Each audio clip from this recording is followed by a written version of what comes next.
शिष्य के पास बाण होता है, बाण, तीर, बाण। गुरु के पास बाण नहीं होता, बाणी होती है। ऐसे गुरु का हम आश्रय करें, ऐसे गुरु की हम वंदना करें, ऐसे गुरु की चरण रज की वंदना करें जिसके पास बाण नहीं, गुरु बाणी हो। आप कहेंगे कि शिष्य के पास बाण होता है? हाँ, प्रमाण महाभारत, श्रीमद् भगवद गीता। अर्जुन के पास बाण है, अवश्य उसके पास शस्त्र है, बस कोई बाण नहीं। भगवान स्वयं निहत थे, वचनबद्ध है, अर्जुन का सारथी बनकर। उसके पास क्या है भगवान कृष्ण के पास? उसने वादा किया है, मैं शस्त्र नहीं उठाऊंगा, मैं शस्त्र नहीं उठाऊंगा। उसके पास बाणी है, भगवद गीता की बाणी, गीता वचन।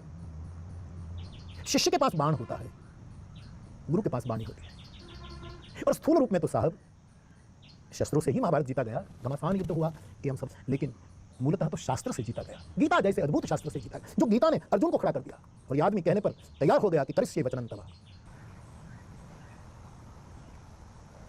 हम गुरुजनों के पास जाते हैं, किसी महापुरुषों के पास जाते हैं तो कुछ ना कुछ लिए जाते हैं, कुछ ना कुछ, खाली हाथ नहीं जाते। और ज़्यादातर लोग जाते हैं तो गुरु को शाल देते हैं, शॉल देते हैं। शिष्य के पास शाल होती है, गुरु के पास मशाल होती है। फर्क है, हम शिष्य का क्षेत्र देखें, गुरु का क्षेत्र देखें। गुरु के पास मशाल होती है। कबीरा खड़ा बाजार में, कबीर साहब कहते हैं मैं मशाल लेकर बाजार में खड़ा हूं, जो अपने हाथों से अपना घर जलाने को तैयार हो वो मेरे साथ चले। मेरे साथ यात्रा करना बहुत कठिन है। कभी ये भी कहा है, जो मेरी स्मृति में आया सो मैं बोल रहा हूं, ये भी कहा कि शिष्य के पास मान होता है, उसको मान चाहिए। आओ आओ आओ, कब आए, क्या हुआ, कैसे हो, कोई भी ये व्यवहार निभा लेता, लेकिन उसको मान चाहिए। मेरे पिताजी प्रभुदास बापू मुझे बताते थे कि बेटा ये समाज ऐसा है, उसको दो चीज़ चाहिए, एक दान और दूसरा मान। दान मानी खिलाओ, बाय, दान दो, खिलाओ, बस मौज कराओ, और दूसरा मान दो, आओ आओ, अरे आप तो इतने बड़े हैं, आपने तो क्या क्या किया, मान दो। तो शिष्य के पास मान होता है, मान का वो। और हमारी गंगा सती तो कहती है मान रे मुकी ने पान बाया वो मैदान में, तो मैं मान छोड़ कर आओ तो मैं गुरु की शान समझाऊं। चाहिए प्रतिष्ठा चाहिए। हम तो कोई गुरु नहीं है, लेकिन मैंने भी देखा है कि भाई कई लोग इतने मान प्रिय होते हैं, दो चार बार उसकी बात रखो और एक बार न रखो तो बहुत नाराज भी हो जाते हैं। ऐसा भी होता है। शिष्य के पास मान होता है, गुरु के पास गान होता है, ज्ञान होता है। ज्ञान तो बोधमयम है गुरु, लेकिन उसके बाद गान। गुरु नानक देव क्या कहते थे? मर्दाना छेड़, वो गाते रहते थे। गुरु गान करता है, शिष्य मान करता है। ये भी मैंने ये बिंदु को स्पर्श किया है। शिष्य के पास ताल होता है, ताली, शिष्य के पास ताली होती है। मैं अपने शब्दों में डालूं, कोई ऐसा बोलेंगे तो ताली ताली बजाएगा, हाँ जय हो गुरुदेव, जय हो, जय जय, ताली बजा देंगे। उसके पास ताली होती है, और ताली खाली भी होती है, भरी भी होती है। संगीत में बिल्कुल कई ताली खाली होती है, कई भरी होती है। ताली बस तालियां बजा देते हैं। एक भीड़। गुरु के पास, मैं कहता हूं कि शिष्य के पास ताली है तो ताल पर एक उसका दूसरा भी अर्थ कि शिष्य ताल में होना चाहिए, लयबद्ध होना चाहिए, बेताल नहीं होना चाहिए। लेकिन गुरु के पास खाली ताल नहीं, करताल होती है। रामकथा सदगुरु है, इसलिए गोस्वामी जी कहते हैं राम कथा सुंदर करतारी, संशय विहंग उड़ावनिहारी। राम कथा करताल है, तो नरसिंह मेहता के पास थी। ये भी चिंतनीय पक्ष है। कभी कभी सोचता हूं दादा के शिष्य होने के नाते अपने जीवन को देख तो शिष्य के पास क्या होता है? अनुमान होते हैं। वो अनुमान बहुत करते हैं। शिष्य का ये स्वभाव अनुमान करना। गुरु ने किसी से ज्यादा बात कर ली तो वो अनुमान करेगा कि क्या कोई खास काम होगा, क्या बात है, अनुमान बहुत करेगा। उसने ये निर्णय लिया, ये कह दिया, ये किया कि भाई ये ऐसा कर दो, अब ये ऐसा बना दो, अब आज वो कर दो, आज वो भोजन पका दो। तो आश्रित कभी कभी बहुत अनुमान करते हैं। गुरु के पास अनुमान नहीं होता बाप, गुरु के पास अनुमान होता है। इसके पास अनुमान है, कोई अनुमान नहीं। इसका प्रमाण मुझे रामचरितमानस में मिलता है। बार बार सकोप मुनि करई निरूपण ज्ञान, मैं अपने मन बैठ कर। काकभूषण जी कहते हैं मैं मेरू पर्वत के शिखर पर लोमस महर्षि बैठे थे, मैं उसके पास गया तो वो निर्गुणवादी थे, ज्ञान मार्गी थे, मैं प्रेम मार्गी आदमी, सगुणवादी आदमी, हमारे दोनों के बीच में चर्चा हुई। तो ये सकोप होकर मुझे बार बार ज्ञान का निरूपण करते थे। सकोप, क्रोध में ज्ञान का निरूपण करते, ब्रह्म ऐसा है, ज्ञान ऐसा है, फला फला, लेकिन सकोप क्रोध में। और मैं अपने मन बैठकर, काकभूषण जी कहते हैं मैं वहां बैठकर अपने मन में विध विध अनुमान करने लगा। अनुमान करना, शिष्य अनुमान बहुत करता है। गुरु हनुमान जी को रखते हैं अनुमान नहीं। ये भी एक हम वो कर सकते हैं। हम किसी गुरुजनों के पास जाते हैं, कोई साधु पुरुष के पास जाते हैं, तो जैसे हमारे यहाँ परंपरा है पत्रम पुष्पम फलम तोयम आदि आदि कुछ ना कुछ लेकर जाते हैं ना। तो गुरु फूल, शिष्य है उसके पास फूल होता है, गुरु के पास मूल होता है। ये भी फर्क समझिए, तो गुरु महिमा ज्यादा समझ में आ जाए। शिष्य स्वयं फूल है। जैसे मेरा कोई शिष्य नहीं, श्रोता है, उसको भी मैं फ्लावर कहता रहता हूं। शिष्य के पास फूल है लेकिन गुरु के पास मूल है।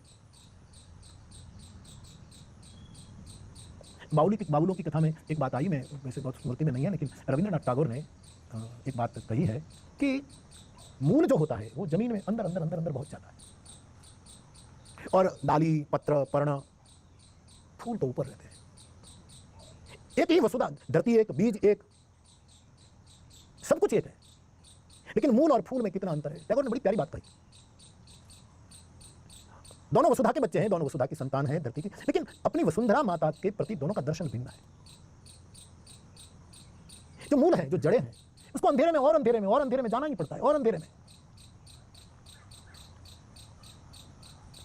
जो बांटता फिरता है जमाने को उजाले, उस शख्स के जीवन में अंधेरा भी बहुत है। तो ये गजल हमें अमितोष ने सुनाई थी। बहुत बहुत वसुंधरा मूल तत्व की बहुत बड़ी कड़ी कृपा करता है, एक कठोर कृपा, अंदर अंदर जाता है, बहुत बहुत अंधेरे में मूल जाता है। ये वट के मूल खबर नहीं कितने गहरे अंधेरे में, कठोर कठोर भूमि को काटते काटते उसको कहां कहां जाना पड़ता है।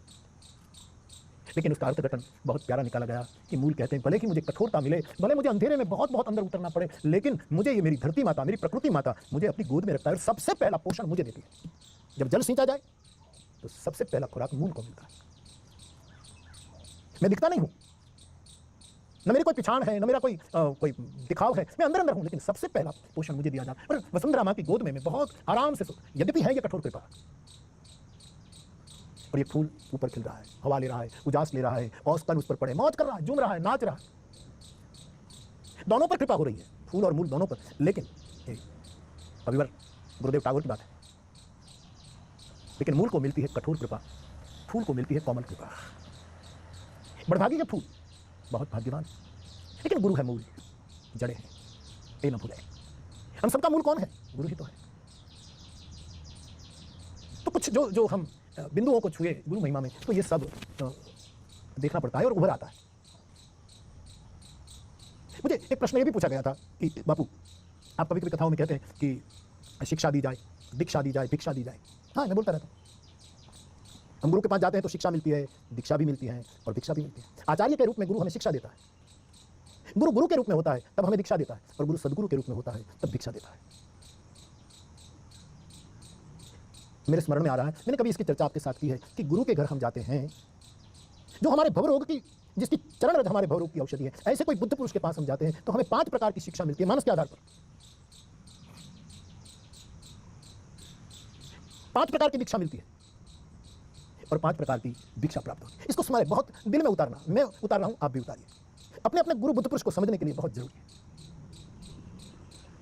रामचरितमानस में आता है, भगवान राम, लखन, भरत, शत्रुघ्न गुरु गृह गए विद्या प्राप्त करने के लिए, अल्पकाल में सब विद्या प्राप्त की है।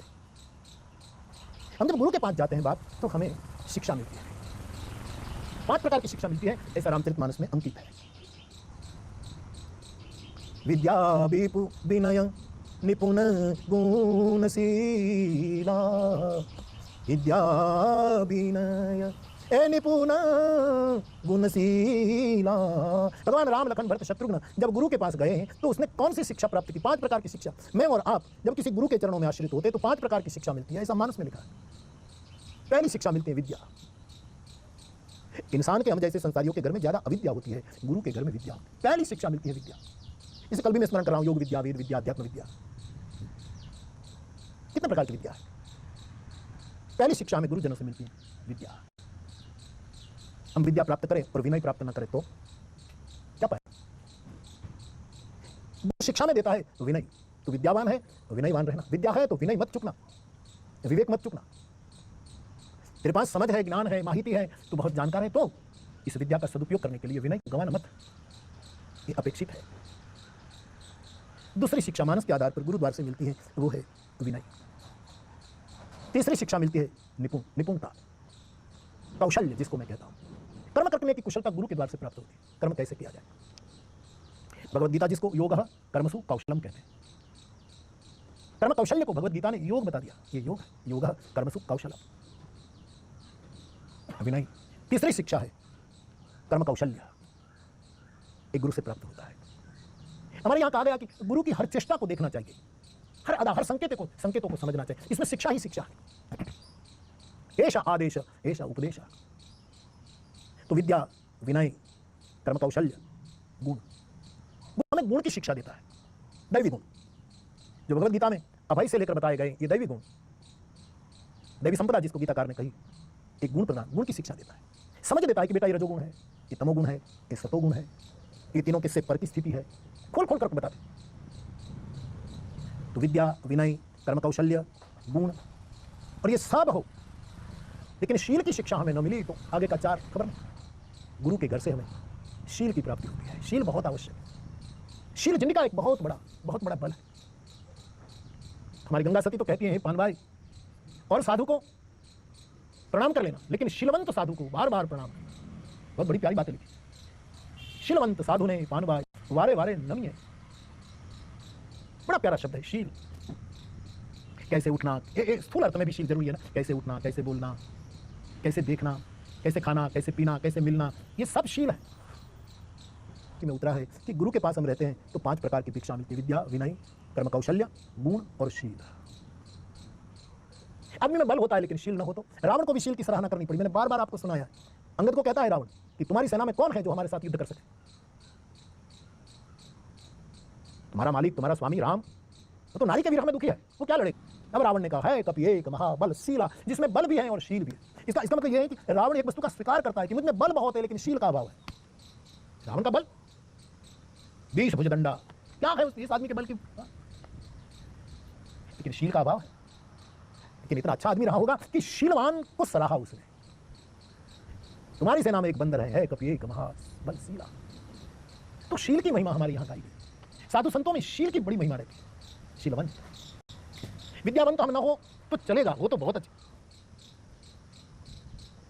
विनयवंत ना हो चलो, गुणवंत ना हो चलो, शीलवंत होना जरूरी है। मेरी समझ में आया है बात कि गुरु के चरण की रज को जो प्राप्त कर लेता है उसको 5 प्रकार की शिक्षा मिलती है और 5 प्रकार की दीक्षा भी मिलती है गुरु के 5 चरण से। पहली दीक्षा का नाम है, जो गुरु आश्रित होंगे इन सभी साधकों ने यह महसूस किया होगा, पहली दीक्षा है शब्द दीक्षा। गुरु क्या करता है? शब्द दीक्षा देता है। उसका शब्द, सदगुरु शब्दों ना भाव अधिकारी, वचनों ना वचन शब्द, शब्द दीक्षा। एक शब्द ऐसा कह देता है और गुजराती में कहूं तो कोठे कोठे दीवा था, प्रकाश हो जा, शब्द, ये दीक्षा। 5 प्रकार की दीक्षा गुरु देता है। शब्द दीक्षा। दूसरी दीक्षा है स्पर्श दीक्षा, गुरु स्पर्श करे। मैंने बहुत बार कथाओं में आपसे बातें कही कि गुरु के चरण स्पर्श करने की जिद में मत रहो। कभी गुरु तुम्हारे सिर पर हाथ रख दे, तुम्हारे कंधे पर हाथ रख दे कि बेटा कैसे हो, ये स्पर्श दीक्षा है। कुछ भी साधना किए बिना अंतर कमल खिल जाता है स्पर्श दीक्षा से, छूते हैं।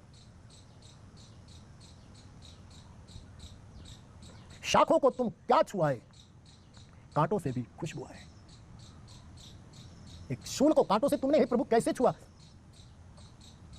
कैसे तुम्हें छुआ, शूलों से भी खुशबू आने, इसको कहते हैं स्पर्श दीक्षा। शब्द दीक्षा, दूसरा है स्पर्श दीक्षा, तीसरी है शब्द स्पर्श रूप, रूप दीक्षा। बहिर जो होता है हम सबका जो एक आकार है वो रूप है, लेकिन हमारा वेदांत कहता है भीतर जो होता है वो स्वरूप है। पर गुरु हमें स्वरूप की दीक्षा देता है, हमारे भीतर का रूप प्रकट करता है। रूप तो नाशवंत है, स्वरूप शाश्वत है। ये भी एक दीक्षा है जो स्वरूप का बोध करा दे। शंकर सहज स्वरूप संभारा, लागी समाधि अखंड अपारा। जीव पाव निज सहज स्वरूपा, ये रूप दीक्षा है। और 5वां शब्द है गंध दीक्षा। इसे कल भी सुवास की बात हम करते हैं, गुरु चरण कमल की गंध, गंध दीक्षा। एक महक भर देता है। तो मेरे समझ में गुरु चरण कमल रज की जिसने गुरु चरण कमल रज का जिसने सेवन किया है उसके ये सब अनुभव है कि 5 प्रकार की शिक्षा मिले, 5 प्रकार की दीक्षा मिले और 5 प्रकार की भिक्षा मिले। आप अपने अनुभव, आपके जो भी गुरु हो, जहाँ आपकी निष्ठा हो, आपके महापुरुष के पास आप जाते होंगे तो लौटते समय आप क्या लेकर आए वो जरा अनुभव करना। 5 प्रकार की भिक्षा गुरु बांटता है। एक जो मेरा अनुभव है, गुरु के पास रहते हैं और फिर प्रणाम करके लौटते हैं तो गुरु क्या देता है? एक भिक्षा देता है और वो है अश्रु, आंसू देता है। ये बहुत बड़ी भिक्षा है, अश्रु। कितना महफूज हूं मैं अब इस कोने में, कितना महफूज हूं अब मैं इस कोने में कि कोई अड़चन नहीं अब रोने में। अश्रु का दान गुरु कर देता है। जब गुरु से हम विलग होते हैं तो आंखें भर आती हैं कि फिर कब दीदार होंगे, कब दीदार होंगे। ये भिक्षा है, गुरु के घर की भिक्षा है। गुरु के घर गए और कोरी आंख लेकर लौटे तो समझना तुम भिक्षा से वंचित रह गए, हम भिक्षा से वंचित रह गए। मैं अपना अनुभव बताऊंगा। जब मैं दादाजी के चरणों में बैठकर 5-5 दोहे मुझे पहले पठन करना पड़ता था, फिर एक एक पंक्ति को वो समझाते थे, गवाते थे भी, फिर उसका विस्तार करते थे, उसका आध्यात्मिक मर्म। कभी कभी तो बहुत समय चला जाता था इसमें, लेकिन मेरा खुद का एक ही घर, वो छोटा सा हमारा तलगा जड़ा का घर, एक कमरा, एक प्रसाद, यहाँ दादाजी बैठते थे, ऊपर मिट्टी का देशी नलिया का छोटा सा रसोड़ा, पंखुरी खुली। रोज नया अनुभव होता है, क्योंकि गुरु दिने दिने नवम होता है। ये रामचरितमानस सदगुरु है, इसलिए मैं हर कथा में नहीं कहता मुझे मानस की कथा रोज नहीं लगती है, क्या करूं, रोज नया है अनुभव। अनुभव की भिक्षा गुरुद्वार से प्राप्त होती है। चौथी भिक्षा मेरे अनुभव में गुरु के घर से, गुरु के चरण रज की कृपा से प्राप्त होती है, वो है अमन, शांति। सब संताप हट जाते हैं, एक शांति प्राप्त हो जाती है। केवल बोलने में नहीं, ओम शांति शांति शांति, रोम रोम में शांति छा जाए, कोई विचार की तरंग हमें सताए ना। ये गुरु के घर की भिक्षा है। गुरु एक वस्त्र दे दे, अच्छी बात है, स्थूल वस्तु में दे दे। गुरु 100 रुपया की नोट दे दे, अच्छी बात है, संभाले रखो। गुरु कोई भी चीज को छूकर दे दे, ये सब भिक्षा है, अच्छी है। लेकिन गुरु अमन देता है। हमारे यहाँ कहा गया, शांति पमाड़े तेने संत कहिए। किसको संत कहोगे? जिसके पास शांति में रहे। एना दासना दास थई रही है, शांति गुरु के घर का प्रसाद है। तो अश्रु, आश्रय, अनुभव, अमन और अमल, 5वां शब्द मैं यूज करता हूं। गुरु के घर से भिक्षा मिलती अमल। अमल मानी एक अर्थ होता है मल मुक्त, मानी निर्मल हम हो जाते। दूसरा अमल मानी अमल करना, कार्यरत होना, दोनों अर्थ में अमल लेना। अमल मानी निर्मल, मल मुक्त, निर्मल होता है। बैठे रहे गुरु के पास, आंखें बरसती रही, 24 घंटों का मल निकल गया, आंखों से मैल गया, जन्म जन्म का मैल गया, अमल कर दिया।